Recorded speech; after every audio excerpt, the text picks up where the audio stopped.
యేసుక్రీస్తు ప్రభు శిలువ శ్రమల ధ్యాన కోడిక 12వ రోజు. అందరూ చర్చికి రండి, ప్రార్థన చేద్దాం. దయమేడ కృపగల తండ్రి, 12వ రోజు శిలువ శ్రమల ధ్యాన కోడికను ఆశీర్వదించండి. వచ్చిన బిడ్డలందరూ ప్రేమించండి. అందరికి చేసి ప్రార్థనలో పాల్గొనే భాగ్యం తెచ్చి ఆద్యంతము మీ కృపా సన్నిధి మాకు దయచేయండి. యేసునామములో అడుగుచున్నాం తండ్రి, ఆమేన్. ఆరాధనలకు వస్తున్న బిడ్డలందరికీ దైవ ఆశీర్వాదాలు. ఇవి ఎవరు పోగొట్టుకోకుండా ఉండాలని ప్రభునామంలో మీకు అందరికీ మనవి చేస్తున్నాను. అలా పోగొట్టుకోవడం సరైన విధానం కూడా కాదని తెలియజేస్తూ ఉన్నాను. ఈరోజు ద్రాక్ష తోట గురించి చెప్పాలని ఆశపడుతున్నాను. ఎన్నో రకాలైన తోటలు ఉన్నాయి, కానీ యేసు ప్రభు వారు తనను తాను ప్రపంచానికి చెప్పినటువంటి తోట ద్రాక్ష తోట. ద్రాక్ష ఆకులు చూడడానికి బాగుంటాయి, ఫలాలు బాగుంటాయి, అన్నీ బాగుంటాయి. ద్రాక్ష తోట అంటే కూడా అది రుచికరమైనది. ఈరోజు ద్రాక్ష తోట గురించి చెప్పాలని ఆశిస్తూ ఉన్నాను. యెషయా గ్రంథం 5వ అధ్యాయం అది చూడండి, 1-2 వచనాలు. నా ప్రియుని గురించి పాడిన వినుడి, అతని ద్రాక్ష తోటను బట్టి నాకు ఇష్టమైన దాని గురించి పాడిన వినుడి. సత్వ భూమి గల కొండ మీద నా ప్రియునికి ఒక ద్రాక్ష తోట ఉండెను. ప్రియమైన దేవుని సంగమా, దేవుని బిడ్డలారా, నా ప్రియుడు అంటే ప్రభు అయిన యేసు. నా ప్రియుని గురించి పాడుతున్నాను. సత్తువ గల భూమి, ఆ ద్రాక్ష తోట నాటబడిన భూమి హైలీ ఫెర్టైల్, సత్తువ గల భూమి. దాంట్లో ఆయన ఏమేం చేశాడంటే, అందులో శ్రేష్టమైన ద్రాక్షావళి. మరి ఈ ద్రాక్షావళి పేరేంటంటే శ్రేష్టమైన ద్రాక్షావళి. 2వ వచనం చూశారుగా, ఆయన బాగా తవ్వి రాళ్లను ఏరి అందులో శ్రేష్టమైన ద్రాక్ష తీగలను, శ్రేష్టమైనది బాగా కాయలు పండ్లు కాయగలిగినది, సత్తువ కలిగిందంటే అలా చేసేటప్పుడు ఆయన చేసిన పని ఏంటంటే రాళ్లను ఏరి, అంటే భూమిని శుద్ధీకరించి, భూమిని శుద్ధి చేసిన తర్వాత ద్రాక్ష తోట నాటబడింది. అది చూసారా, అది బాగా శ్రేష్టంగా ఉండాలని ఆయన ఆశించినాడు. దాని మధ్యలో పురుతోడు వేయించి ద్రాక్ష తొట్టిని తొలిపించను. ద్రాక్ష పండ్లు ఫలించవలని ఎదురు చూచుండెను, కానీ అది కారు ద్రాక్షాలు అతను కారు ద్రాక్షాలు అంటే చెడ్డ ద్రాక్ష. ప్రియమైన దేవుని బిడ్డలారా, ఈ నాటేటప్పుడు దేవుడు తీసుకున్నటువంటి గొప్ప కార్యాలు, రాళ్ళు ఏరారు, భూమిని శుద్ధి చేశారు. ఆ తర్వాత అది బాగా ఎదిగింది కూడా. రాళ్ళను ఏరి శుద్ధీకరించిన తర్వాత అయితే ఆ తర్వాత ఏమైందో చూద్దాం. నేను 4వ వచనం, నేను నా ద్రాక్ష తోటకు చేసిన దానికంటే మరేమి దానికి చేయగలను. అది ద్రాక్ష పండు కాయనని నేను కనిపెట్టినప్పుడు కారు ద్రాక్షాలు కాయలకు కారణమేమి? కారు ద్రాక్షాలు. ప్రియమైన బిడ్డలారా, ఆయన కనిపెట్టడం అంటే ఆయన రుచి చూసినాడు. దాని దగ్గరికి వెళ్ళి రుచి చూసినాడు. యజమాని ఆ ద్రాక్ష గుర్తులు చూసి కొంచెం ద్రాక్ష నోట్లో వేసుకున్నాడు. వేసుకోగానే అది చేదుగా ఉంది, రుచి చేదైపోయింది. చూడడానికి గుర్తులు బాగానే ఉన్నాయి. కొంచెం ద్రాక్ష నోట్లో వేసుకుంటే భయంకరమైన చేదు. ఇది మన బ్రతుకును తెలియపరుస్తూ ఉంది, మన జీవితాన్ని తెలియపరుస్తూ ఉంది, మన బ్రతుకును తెలియపరుస్తూ ఉంది.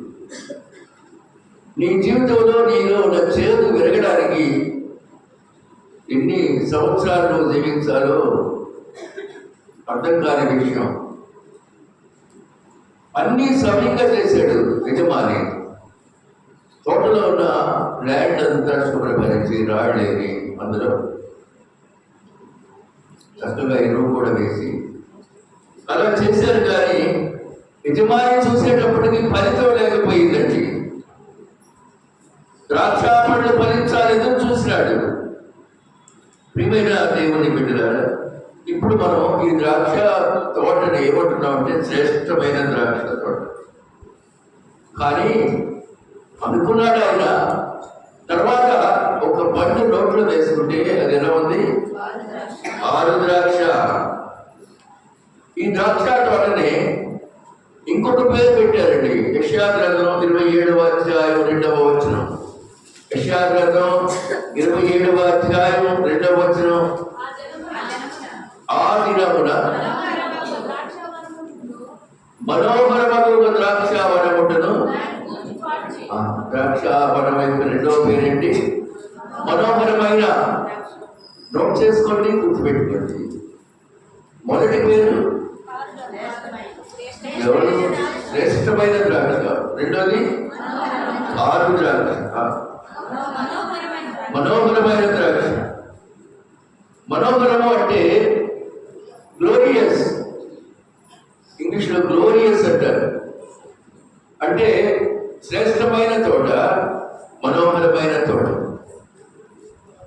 మూడవది ఏం చెప్తాను? యోహాను సువార్త 15వ అధ్యాయం 1వ వచనం. నేను నిజమైన ద్రాక్ష, నేను నిజమైన. మూడవది నిజమైన ద్రాక్ష. ద్రాక్షావళి ప్రభు అయిన యేసు. తీగలు మనమే. ప్రపంచమంతా వ్యాపించినటువంటి తీగలు మనమే. ద్రాక్షావళి యేసుక్రీస్తు ప్రభు, తీగలు మనమే. ఇప్పటికీ 3 విషయాలు నేర్చుకున్నాం మనం. మొదటిది ఏంటో చెప్పండి? శ్రేష్టమైన ద్రాక్ష చెట్టు మనము. రెండవది మనోహరమైనది. మూడవది నిజమైనది. ప్రియమైన దేవుడికి ఇది ఎవరికి గుర్తు కూడా పరిశుద్ధ గ్రంథం తెలియపరుస్తుంది. ఒకసారి చూడండి, యెషయా 5వ అధ్యాయం 7వ వచనం. ఇశ్రాయేలు వంశము సైన్యములకు అధిపతులు యెహోవా ద్రాక్ష తోట, యూదా మనుష్యులు ఆయనకి ఇష్టమైన వనము. ఇశ్రాయేలు వంశము సైన్యములకు అధిపతి యెహోవా ద్రాక్ష తోట, యూదా మనుష్యులు ఆయనకి ఇష్టమైన వనము. గమనిస్తున్నారండి? ఈ 3 తోటలు శ్రేష్టమైనది, మనోహరమైనది. ఇప్పుడు యోహాను 15:1 నిజమైన ద్రాక్షావళి. అలాగే ఈ ద్రాక్ష ఎవరికి గుర్తండి? ఇశ్రాయేలు వంశానికి గుర్తు. యెషయా 5:7 ప్రకారం యూదా ప్రజలకు గుర్తు. ఇశ్రాయేలు వంశము, యూదా ప్రజలు. రెండోది నిజమైన సంఘానికి గుర్తండి. మనోహరమైనదేమో 1000 ఏళ్ల వేసే పరిపాలన. 1000 ఏళ్ల పరిపాలన తన బిడ్డలకు మనోహరంగా ఉంటుంది. ఇది చేసేటప్పుడు నేల శుద్ధి చేయబడింది. తోటమాలి నేలను శుద్ధిపరిచినాడు. యజమాని దేవుడే, శుద్ధిపరుస్తున్నవాడు దేవుడే. నీ జీవితంలో దేవుడు శుద్ధి చేసినా శుద్ధి కాలేకపోతున్నావు. అది ఇంకా నీ మైండ్ అంతా కూడా సైతాను ఫుల్లుగా ఆక్రమించింది. అందుచేత శ్రేష్టమైనదిగా ఉండలేకపోతున్నావు, మనోహరమైన వారిగా ఉండలేకపోతున్నావు, నిజమైన వారిగా కూడా ఉండలేకపోతున్నావు. నీళ్లు మంచిదే, ఎరువు మంచిది, నేల మంచిది, మరి కాయలు ఎందుకు చేదేని? ఇదే ఆలోచించవలసిన సంగతి కూడా. అన్నీ మంచివే, కాయలు చేదైపోయినాయి. ఎవరిపైనా చెప్పగలమా? నేల మంచిది, ఎరువు మంచిది, విత్తనం మంచిది, మరి కాయలు ఎందుకు చేదుగా కాసింది? కారు ద్రాక్షాలు కాసినాయండి అంటే చేదు కాయలు. దోసకాయ తోట వేస్తాం, తీగ అల్లుకుపోతుంది, తర్వాత పూలు వస్తాయి, పిందెలు వస్తాయి, కాయలు వచ్చి నేను సంతోషపడుతున్నాం. అది ఒక కాయలు కోయగానే కొన్ని చేదు. కారణం ఏంటి? ఎవరికి అర్థం కాని విషయం. చేదు కాయ, దోసకాయ చేదు అయిపోయింది. ఏంటి కారణం? యజమాని అడుగుతున్నాడు, చెప్పండి మీరు అని. 4వ వచనం, యెషయా 5:4, నేను నా ద్రాక్ష తోటకు చేసిన దానికంటే మరేమి దానికి చేయగలను? క్వశ్చన్ మార్క్ ఉంది అక్కడ. మీరే చెప్పండి, ఇంకా నన్ను ఏం చేయమంటారు? మీరే చెప్పండి, ఇంకా నన్ను ఏం చేయమంటారు? ప్రియమైన సంగమా, దేవుని బిడ్డలారా, చిన్నప్పుడు అందరూ మంచివాళ్ళే, చిన్నప్పుడు పిల్లలందరూ మంచివాళ్ళే. సండే స్కూల్కి వస్తారు, పాటలు పాడతారు, సండే స్కూల్ కార్యక్రమాలు అవుతారు, వాక్యాలు చదువుతారు. పెరిగి పెద్ద అవుతున్న కొద్ది చేదు వస్తూ ఉంటుంది. పిల్లల భవిష్యత్తులో చేదు నేర్చుకుంటూ ఉంటారు. నిజ జీవితంలో మనం అలాగే ఉన్నాం కదండి. మన బ్రతుకు మారినంత వరకు ఆ చేదు దేవుడి వైపు చూస్తాం, దేవుడి చేత అసహించుకోబడుతూ ఉంది. కాలేజీకి వెళ్ళగానే చిన్నప్పుడు వాక్యం పోతుంది, ప్రార్థన పోతుంది. చర్చికి వెళ్ళేటప్పుడు ఆ క్రమశిక్షణ, బైబిల్ తీసుకునే క్రమశిక్షణ కూడా పోతుంది. కారణం ఏంటి? చెడిపోతున్నారు. ఎందుకు చెడిపోతున్నారు? మొట్టమొదటి జవాబు ఏంటంటే సహవాసం. దాని పేరే చేదైన వేరు. చేదైన వేరు మొలసింది వాళ్ళలో. జీవితం చేదైపోయింది. చేదైన వేరు, సహవాస దోషం, స్నేహం, చేదు స్నేహం చేస్తూ ఉన్నారు. హెబ్రీయులకు రాసిన పత్రిక 12వ అధ్యాయం 16-15 వచనాలు ఒకసారి చూద్దాం. హెబ్రీ 12వ అధ్యాయం. అందరితో సమాధానమును పరిశుద్ధత కలిగి ఉండటకు ప్రయత్నించుడి. ఆగమా చూశారండి, ఏ ఒక్కరిద్దరు కాదండి, అందరితో. నీకు కొంత నచ్చుతారు, కొంత నచ్చరు. అది నీ మైండ్ సెట్ అలా ఉంది కదా. నిన్ను ఓపో అనేవాడిని నువ్వు స్నేహం చేస్తావు తప్ప నేను తప్పు అనేవాడు జోలికాడు. నీకు దేవుడి సన్నిధిలో మార్పులు పడట్లేదు. అందరితో సమాధానం కలిగి ఉండు. నీకు నీ కుటుంబంలోనే సమాధానం లేదు, నీకు బోధించే సేవకుల సమాధానం లేదు. ఇంక అందరితో ఎక్కడ ఉంటారు? బైబిల్ హెచ్చరిస్తుంది మిమ్మల్ని, అందరితో సమాధానంగా ఉండండి, పరిశుద్ధత కలిగి ఉండండి. అదండి, ఈ రెండు కూడా మనకు అవసరం.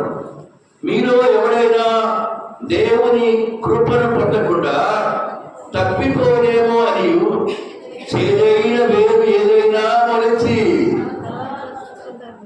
ఇక్కడ గమనించండి అన్నమాట. చేదైన వేరు ఏదైనా మొలచి కలవరపరచడం వలన అనేకులు అపవిత్రులైపోదురేమో అని. ఈ మొక్కకి కారణం ఏంటంటే, ఎందుకు అలాంటి పళ్ళు వచ్చినట్టు? చేదైన వేరు, వేరు చేదైపోయింది అంటే మన మూలాలు చేదైపోయినాయి, మన స్నేహము చేదు. మన భాష చేదు, మన చూపులు చేదు, మన ప్రవర్తన చేదు, జీవితం అంతా చేదు కాయలుగా చేస్తూ ఉన్నాం.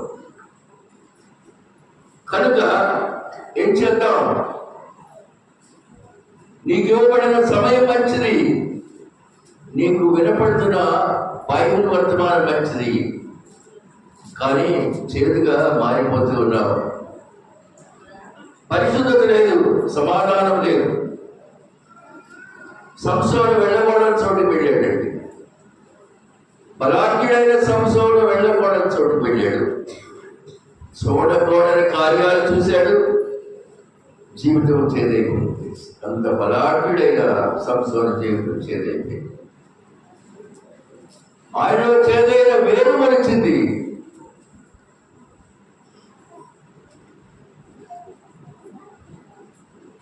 ఏమైనా బాగుందమ్మా, పిల్లలతో ఆడుకోవడం. ఏదైనా ఇల్లు లేదా, ఇంట్లో ఆడుకుంటున్నారు కదా, మళ్ళీ ఇక్కడ కూడా ఎందుకమ్మా? కూర్చోబెట్టుకోండి, వాళ్ళు చెవులకి పెట్టి వినండి.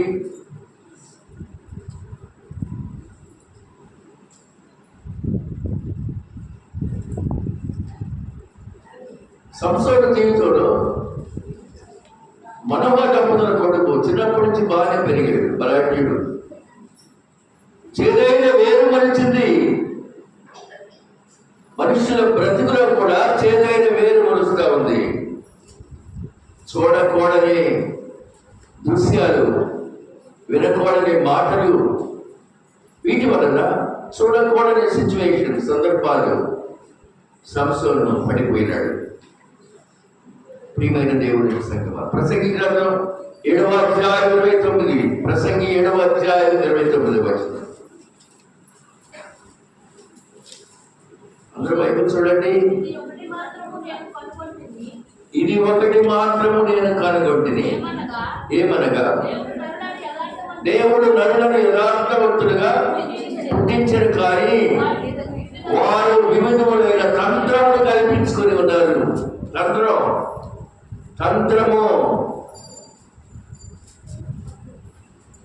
తంత్రగొట్టులు, జగడాలాడేవాళ్ళు దైవరాజ్యానికి వారసులు కారు. ప్రతిదానికి కలహం మనసులో తెచ్చుకుంటున్న వాళ్ళు టోటల్ పాయిజనింగ్. జాగ్రత్తకి చేదు, మొత్తం చేదే. చేదు ఒక కాయలోనే కాదండి, అసలు వేరులో కూడా ఉంటుంది.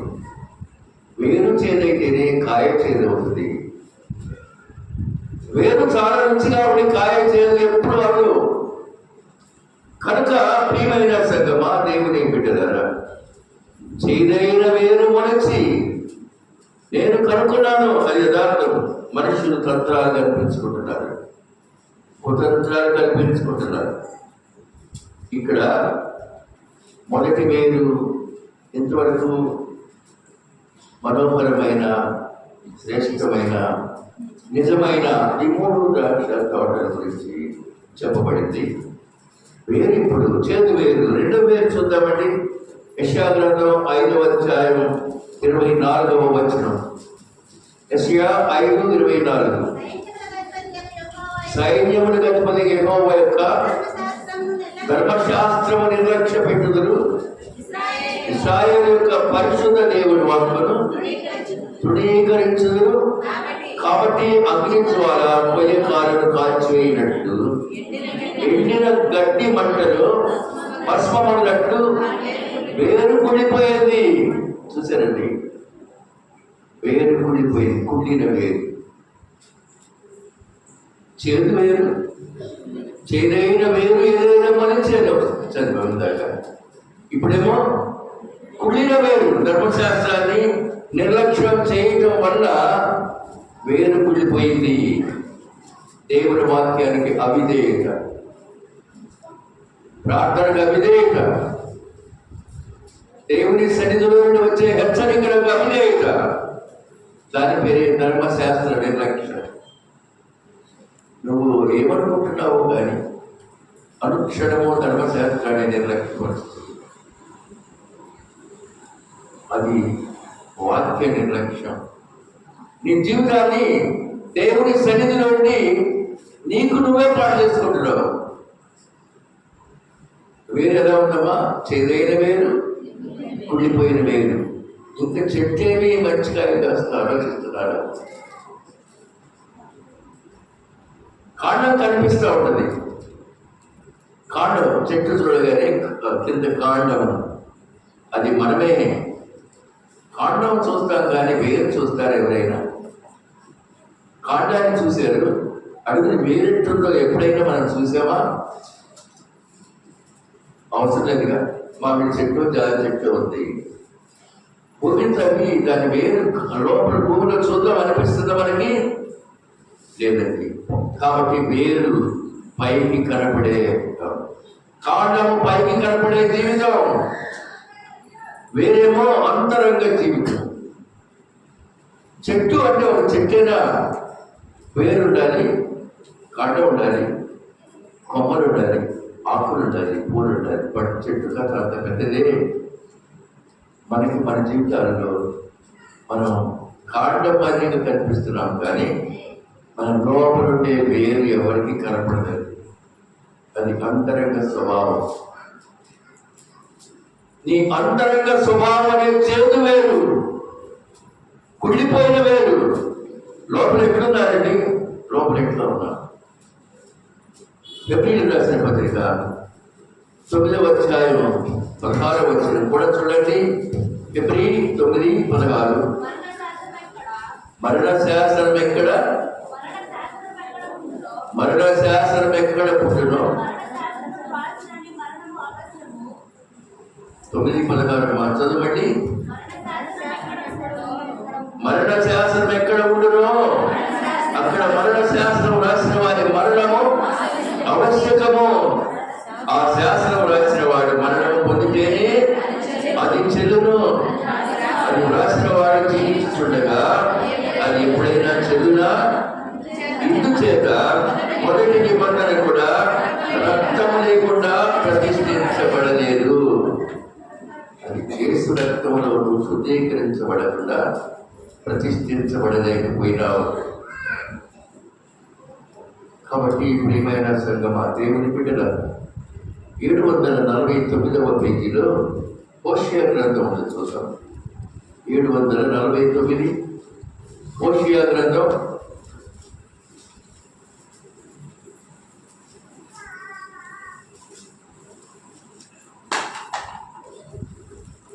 9వ అధ్యాయం హోషేయ 9:16. ఎఫ్రాయిము మొత్తబడెను, వేరు ఎండిపోయాను, ఫలమీయలేదు. ఈ వేరు ఏంటండి? ఎండిపోయిన వేరు. మూడు వేరు. మొదటి వేరు ఏంటండి? చేదైన వేరు. రెండవది కుడిపోయిన వేరు. మూడవది ఎండిపోయిన వేరు. అలాగే ద్రాక్షాలు ఏంటండి? మొదటిదేమో శ్రేష్టమైన, రెండవది మనోహరమైనది, మూడవది నిజమైన. Thank you. బాగా అవుతున్నారు. వేళ్ళు కూడా 3 రకాలుగా ఉండిపోయింది కదండి. చేదైన వేరు, కుడిపోయిన వేరు, ఎండిపోయిన వేరు. ఈ 7వ అధ్యాయం 8వ వచనం కూడా ఒకసారి చూద్దాం. ఎఫ్రాయిము అన్యజనులతో కలిసిపోయాను. అమ్మా, ఎఫ్రాయిము ఎవరు తిప్పివేయునని అప్పము వంటి వాడాయను. అప్పం అంటే సప్రెస్డ్. ఎఫ్రాయిము అన్యులతో కలిసిపోయాడండి. యోసేపు యొక్క కుమారుడు ఎఫ్రాయిము. ఇంకొకళ్ళు ఎవరమ్మా? మనస్సే. ఎఫ్రాయిము అన్యులతో కలిసిపోయాను. ఎఫ్రాయిమును ఎవరు తిప్పివేయని అప్పము వంటి వాడాయను. అన్యులు అతని బలము మింగివేసినను అది అతనికి తెలియకపోయాను.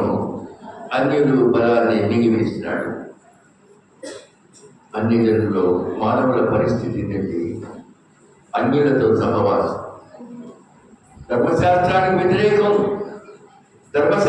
వ్యతిరేకం కావాలంటే ఏమేం కావాలి?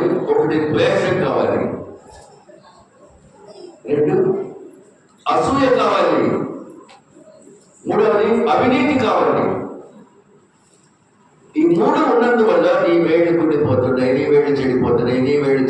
పోతూ ఉన్నాయి. ఈ మూడు కూడా నీ బ్రతుకులో నుంచి భూమిలోకి వెళ్తున్న, చెట్ల యొక్క బ్రతుకు నుండి భూమిలోకి వెళ్తున్న వేరు వలె మానవుడి యొక్క పరిస్థితి. ద్వేషం, ఎవరిని చూసినా ద్వేషం, ఎవరు మంచి సలహా ఇచ్చినా ద్వేషం, ఎవరు ఏం మాట్లాడినా ద్వేషం. రెండవది అసూయ. అసూయ అసూయ దేవుడు జనుడు సత్యదేవ దేవుని వాక్యం. మూడవది అవిధేయత.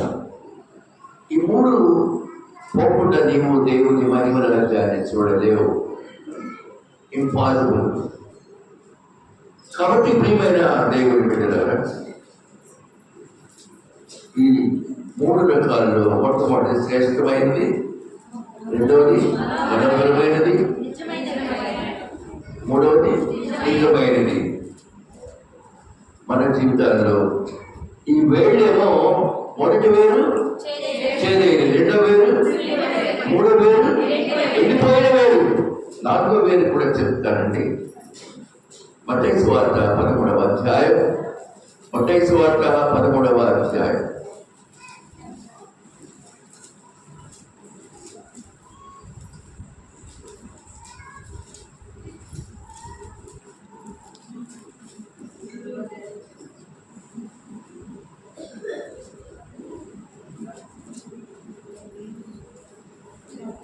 పద్దెనిమిది వచ్చిన చదవండి.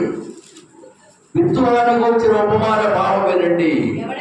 ఎవడైనా రాజ్యమును వచ్చిన వాక్యం విని గ్రహింపక ఉండగా దుష్టుడు వచ్చి వారి హృదయంలో విత్తబడిన దాన్ని ఎత్తుకొని పోవును. త్రోవ పక్కన విత్తబడిన వాడు వీడే. రాతి నేలను విత్తబడిన వాక్యం విని వెంటనే సంతోషంతో అంగీకరించును. అయితే అతడు వేరు లేనందున అతడు కొంతకాలం నిలుచును, కానీ వాక్యం నిమిత్తము శ్రమ అయినను హింస అయిన కలుగుతానే అభ్యంతరపడును. కాబట్టి రాతి నేల ఒకటేమో ఏం లేదు, చేదేది వేరు, రెండవది కుడిపోయిన వేరు, మూడవది ఎండిపోయిన వేరు, నాలుగవది రాతి నేలలో ఉన్న వేరు. కొంచెం వస్తుంది పైకి, కొంచెం మట్టి ఉంటుంది కాబట్టి కొంచెం పైకి వచ్చింది. రాతి నేల వేరు లేనందుకు ఎండిపోయింది. దుష్టుడు వచ్చి ఎత్తుకుని పోయాడు వాక్యాన్ని. హృదయం కఠినమైపోయింది, కఠిన రాయి. అందుచేత రాతి నేల వేరు లోపలే ఉండిపోయింది, కానీ పెరగట్లేదు. కారణం ఏంటంటే అక్కడ రాయి ఉంది. నీకు అందించబడే దేవుని వాక్యం అది ఎవరైనా చెప్పని లోపల ఫలించలేదు అంటే రాతి హృదయం. నీలో ఉన్న రాతి హృదయం కొంచెం లోపలికి వెళ్ళింది, కానీ వేరు అక్కడే రాళ్ల మధ్య నలిగిపోతా ఉంది. దేవుడి వాక్యం హృదయం అనే కఠిన హృదయం లోపల మగ్గిపోతా ఉంది, ఇక పైకి రావట్లేదు. నేటి రాత్రి మన హృదయంలో నాటబడినది వేరు ఏంటి? వాక్య బీజం వ్యాఖ్య వేరేంటి? చేదు వేరా, రెండవది కుడిపోయిన వేరా, మూడవది ఎండిపోయిన వేరా, నాలుగవది రాతి నేలలో పడిపోయిన వేరా. ఇప్పుడు చెట్టు ఏం పట్టుకుంది చెప్పండి? బతుకుతా? మొక్క పెట్టి ఎంతసేపటి కదగట్లేదు, కబగబా దాని పాదులోకి వెళ్ళి చూడాలి. అప్పుడేమవుతుంది? లోపల రావడం ఏమో కదండి. అపజయానికి అమ్మోరు గురి కావద్దండి. దేవుని వాక్యం వినండి. బైబిల్ అందుకే ఉంది. మనం ఎవరిని ఏమీ అనుకోకూడదు. నేను మీకు తండ్రి లాంటి వాడు. ఒక విధంగా చెప్పాలి అంటే ఇక్కడున్న ఒకరు, ఇద్దరు, ముగ్గురు తప్ప అందరికన్నా పెద్దోడే. ఆ రోజుల్లో నేను అందరికన్నా చిన్నవాడు. నన్ను అబ్బాయి కనిపించేవాడు. వాళ్ళ అబ్బాయి అప్పటి పెద్దలు కనిపించిన పిలుపులు ఎవరన్నా గారు ఇంకొకరు గారు ఇంకొకరు గారు వాళ్ళ అబ్బాయి ఇవాళ ప్రార్థన ఇప్పుడు అబ్బాయి ఎవరంటారు బికాస్ నేను బ్రతకలేదు. అలాగే మన బ్రతుకులో కూడా ఈ వయసు ఇలాగే ఉండదండి. వయసు గతిస్తుంది, కాలం గతిస్తుంది. లోపల ఉన్న వాక్యం అనే వేరు జాగ్రత్త సుమా. చేదైన వేరు మనసు చెడిపోతారేమో, కుళ్ళిపోయిన వేరు మనసు చెట్టు ఎండిపోతుందేమో, ఇంకా ఎండిపోయిన వేరుంటే చెట్టు పైకి రాదు. ఇవన్నీ అలాగే ఉండగా రాతి నేలలో పడినటువంటి వేరైతే గిరగిర కొట్టుకుని రాతి లోపల వేరు పాపం ఎండిపోతుంది. హృదయం కూడా అలాగే ఉంది. మన హృదయం మనల్ని మోసం చేస్తుంది. హృదయం ఘోరమైన వ్యాధి కలిగింది. ఇందులో మనకి పైకి జ్వరము ఇవన్నీ చాలా చాలా వస్తాయి, కానీ ఆ 3 విధాలైనటువంటి రోగాలు మనల్ని ఇబ్బంది పెడుతూ ఉన్నాయండి. 3 విధాలే. ఒకటేమో అవిధేయత, రెండోదేమో అసూయ, మూడవది ద్వేషం. ఈ 3 ఉండిపోయినాయి. అవి సరి చేసుకోవాలి మనం. మానవుని యొక్క పరిస్థితి అది. మానవుని యొక్క పరిస్థితి దినదినము ఎలా ఎదుగుతుంది? ఎదుటి వారు కనపడగానే చిరునవ్వు నమ్మగలబట్టి స్మైల్. దేవుడు నీకు ముఖం ఎందుకు ఇచ్చాడంటే వాళ్ళని స్వార్థంగా పెట్టుకుని ఏమన్నా అసలీగా పెట్టుకుని ఎలా మీకు ఒకసారి చెప్పరా? గడ్డం ఎందుకు చేసుకుంటారో చెప్పరా? తెలుసా మీకు అసలు? గడ్డం చేసుకుంటే వాడు సోపు కాదు, ఎదుటి వాడికి బాగా కనిపిస్తారు. గదిగా అందరూ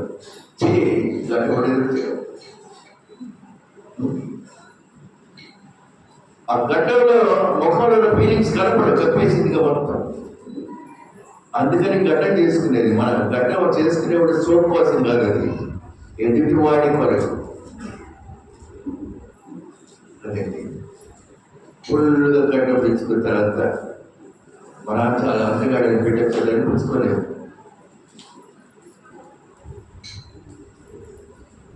మేము ఆ ఏరియాలో ఉన్నప్పుడు ఒక అబ్బాయి బాబు నాగపట్నం పోయి వచ్చాడు. మా స్టూడెంట్ పొద్దున్నే ఇంటికి వచ్చి చెప్తున్నాడు, అర్ధరాత్రి ఇంటికి రాగానే మళ్ళీ వేసారండి మా ఆడపిల్లలు ఇద్దరు అన్నాడు. ఎందుకురా? పిచ్చోడు వచ్చాడు. ఎందుకంటే ఇంటికి తీసుకొని కోసం చేసుకొని వచ్చాడు. ఎవరు వేసారండి పుస్తకానికి.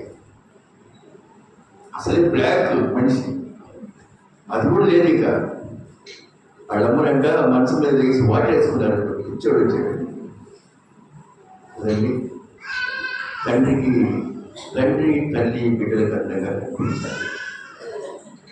అలాగే నీ తండ్రి నీ ప్రభు తన అందమంతా పోగొట్టుకుని నీ కొరకు నా కొరకు రక్తసిక్తమైనటువంటి ముళ్ళు గుచ్చుకున్నటువంటి తల, పొడవబడినటువంటి ప్రక్కలు, విరవబడినటువంటి చేతులు, కాళ్ళు, నలగొట్టబడిన శరీరం.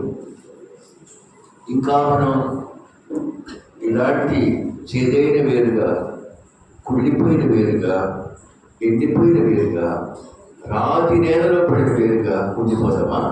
బయటకు వద్దామా? బయటకు రావాలి.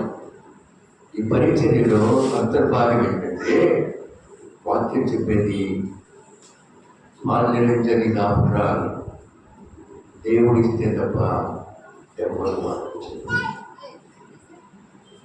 That is the place of God. దేవుడు తన సేవకుడు అంటే పనివాడు. దేవుడి సేవకుడు అంటే దేవుడి పనివాడు. ఆయన నోటి నుండి వచ్చేది ఈ servant of God, God servant. కాబట్టి ప్రియమైన దేవుడు పెట్టారు. ఒక ఆయన బాగా ఉన్నాడండి, సైన్యుడు వెళ్ళాడు. పాత నిబంధన కాలంలో టైం లేదు.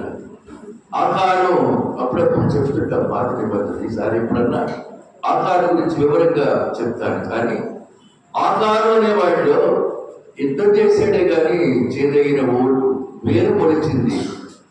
బంగారాన్ని చూశాడు, వెండిని చూశాడు, ఇంకా ఎవరు చెప్పింది? చీనాడు వస్త్రం. బంగారాన్ని వెండిని క్షీణాలు వస్త్రాన్ని తీసుకొని ఎక్కడ దాచుకున్నాడు అమ్మా? డేరాలో దాచుకున్నాడు. అది చేదైనట్టు చేదైన వేరు మొలిచినటువంటి ఆకారం వాటి మీద కాంక్ష కలిగి అవన్నీ తీసుకొని డేరాలో దాచుకున్నాడు. కానీ రాళ్ల క్రింద పడి చచ్చిపోయినాడు. రాళ్ళు పెట్టి కొట్టి చచ్చిపోయాడు. అంతేనా? ఏ లోయ అది? ఆ గోరు లోయ. ఎస్, రాళ్ళు పెట్టి కొట్టబడ్డాడండి. ఆకారంలో చేదైన వేరు మొలిచింది. చేతి వేరు ఇశ్రాయేలులో ఉండకూడదు కాబట్టి దాన్ని ఆకారు లోయలోకి విసిరేసి రాళ్ళు పెట్టి కొట్టి చంపేశారు ఆకారుని. ప్రియమైన సంగమా, దేవుని బిడ్డగా మన జీవితంలో మనం నేర్చుకోవాలి. ఇవన్నీ కూడా ఆకారంలో ఆ చేతి వేరు మొలిచింది. అపహరిద్దాం, కాజేద్దాం కదండి. దేవుని సొమ్ము కాజేయడం కూడా అందులో ఒక భాగమే. దేవుని సొమ్ము, ప్రజలు ఇచ్చినటువంటి సొమ్మును అపహరిస్తే అది కూడా శాపం అయిపోద్ది. సేవకుడికి ఇచ్చేది మాత్రం కాదు శాపం. 100% చెప్తున్నా. దేవుని నామంలో ఇస్తున్నారు. అది సంఘం జాగ్రత్తగా ఉండాలి. సంఘం జాగ్రత్తగా ఉండాలి. మహారాజైన దావీదు ఆకలై దేవాలయంలోకి వెళ్ళి అక్కడ బలిపీఠం మీద రొట్టెలుండి గబగబా తిని తన పనివాడికి ఇచ్చాడు. అక్కడ ప్రవక్తలు అన్నారు, చెడ్డ పని చేస్తున్నాడు, యాజకులే తప్ప గమనెవరు తినకూడని సముఖం రొట్టెలు తిన్నావు. దావీదు హెచ్చరించబడ్డాడు. యాజకుడే తప్ప ఎవరు తినకూడని సముఖం రొట్టెలు తిన్నావు. తర్వాత ఆయన పశ్చాత్తాపడ్డాడు అనుకోండి. దేవుడు మనల్ని ఎలా ఏర్పాటు చేశాడో చెప్పి నేను ముగించేస్తాను. యోహాను సువార్త 15వ అధ్యాయం. యోహాను సువార్త 15వ అధ్యాయం. మొట్టమొదట ఆయన మనల్ని ఏర్పాటు చేసుకున్న విధానం చూద్దాం. 1వ వచనం చదవండి. నేను నిజమైన ద్రాక్షావల్లిని, నా తండ్రి వ్యవసాయకుడు. ఇది ఏర్పాటు. ఇది ఏర్పాటు. నేను నిజమైన ద్రాక్షావల్లిని, నా తండ్రి వ్యవసాయకుడు. అదేమో ఏర్పాటు. ఏర్పాటు తర్వాత తీర్పు ఉంది. నిన్ను పుట్టించాడు, అప్పుడే వదిలేదు. నిన్ను తీర్పు ఉంది, నాకు ఉంది. ప్రతి ఒక్కరికి తీర్పు ఉంది. ఇదిగో ఆయన ఏర్పాటు ఏంటంటే, నేను నిజమైన ద్రాక్షావల్లిని, I am the fruitful vineyard. నా తండ్రి వ్యవసాయకుడు. ఇదేమో మొట్టమొదటిదేమో ఏర్పాటు. దేవుడు ఏర్పాటు చేస్తున్నాడు. వెంటనే తీర్పు కూడా చెప్పేశాడు. చూడండి, నాలో ఫలించని ప్రతి తీగును అయినా తీసి మారవేయుడు. అది తీర్పు. ఏర్పాటు, తీర్పు పక్క పక్కనే ఉన్నాయి. Please follow. ఏర్పాటు, తీర్పు పక్క పక్కనే ఉన్నాయి. ఏర్పాటేమో నేను నిజమైన ద్రాక్షావల్లి, నా తండ్రి వ్యవసాయకుడు ఎస్టాబ్లిష్ చేశాడు ఆయన. రెండవ జడ్జిమెంట్, ఫలించని ప్రతి తీగ పారేస్తాడు. అది జడ్జిమెంట్. ఎందుకంటే మనం నిలిచి ఉంటాం కానీ ఫలించడం లేదు. ఎందుకంటే నాతో వచ్చిన నా యందు నిలిచి ఉండి నీ యందు నేను నిలిచి ఉంటాను. తీగ ద్రాక్షావల్లిలో నిలిచి ఉంటేనే కానీ తనంతట తానే ఎలాగూ ఫలింపదో, అలాగే నా యందు నిలిచి ఉంటేనే కానీ మీరు ఫలించరు. అవునమ్మా. ప్రియమైన సంగమా, దేవుడు నిలిచి ఉంటాం. మనకు నిలిచి ఉన్నాం. అందరూ అనుకుంటారు మనం నిలబడ్డాం, క్రైస్తవత్వంలో ఉన్నాం, చర్చకు వస్తున్నాం, నిలబడ్డాం అనుకుంటున్నాం, కానీ ఫలించడం లేదండి.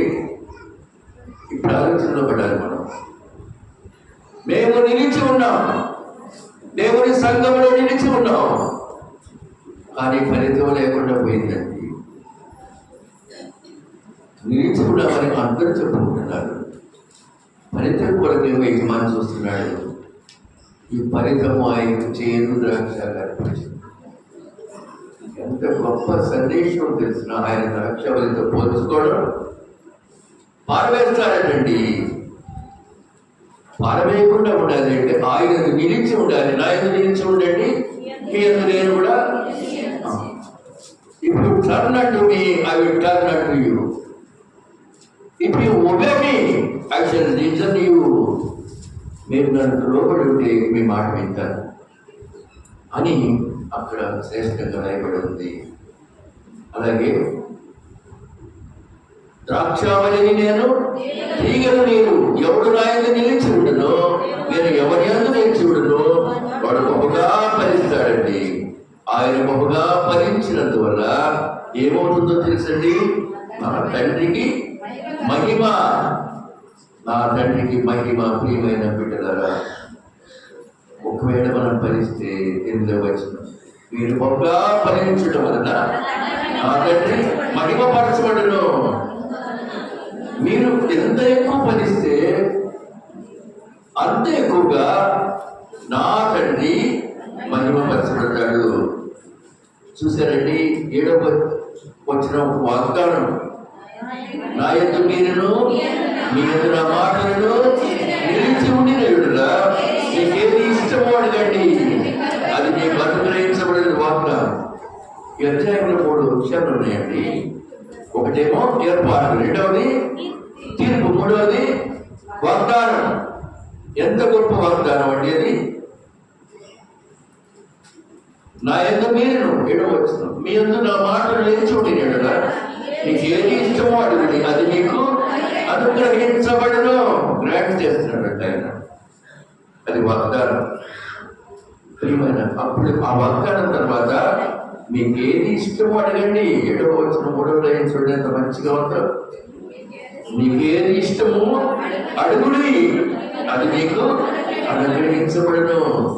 ప్రభువా నాకు సంతానం ఇష్టం, అన్న గోజాడిని పొందుతుంది. ప్రభువా నా అప్పు నుంచి విడుదల ఇష్టం, ప్రార్థించండి పొందుకుంటాం.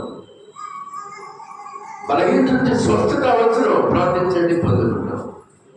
ఎప్పుడంటే నిలిచి ఉంటే, నిలిచి ఉన్నప్పుడు నేను అడిగింది నీకు అనుగ్రహించబడుతుంది అని దైవ సందేశం.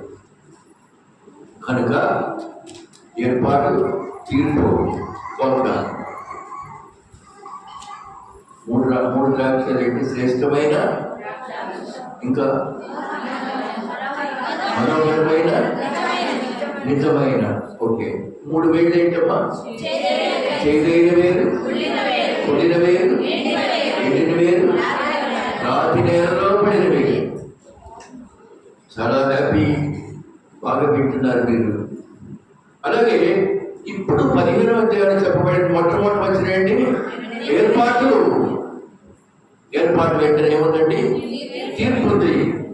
అలా కొనసాగితే వచ్చేది ఏంటి?